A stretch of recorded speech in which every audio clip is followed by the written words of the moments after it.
when we first open up SketchUp, it will place us near the intersection point of our access lines. It will also place an architect in human scale in our workspace. Now let's go ahead and open up our large tool set by going to View, and let's click on Toolbars. Click on Large Tool Set and hit Close.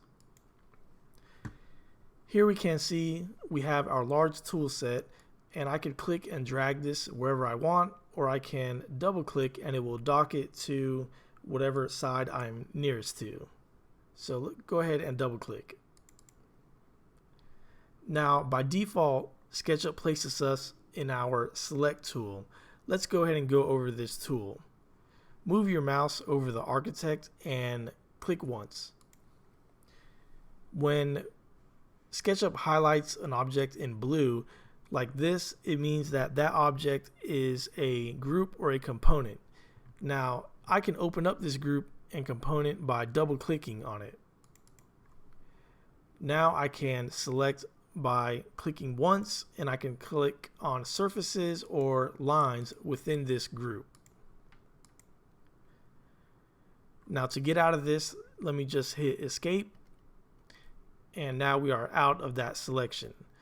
Another way of deselecting is by clicking once to select and click once away, and you will deselect whatever you have selected at the moment.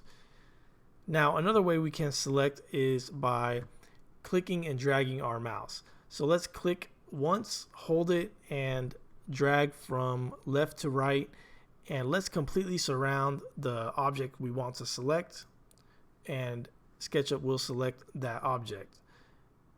Again, click once to get out of that selection, and you can see that when we don't completely surround him, it will not select him.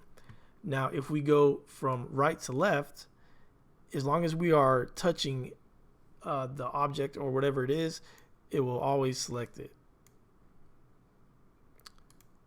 And once to click out of that. So that's a quick run through of selecting objects with our selection tool.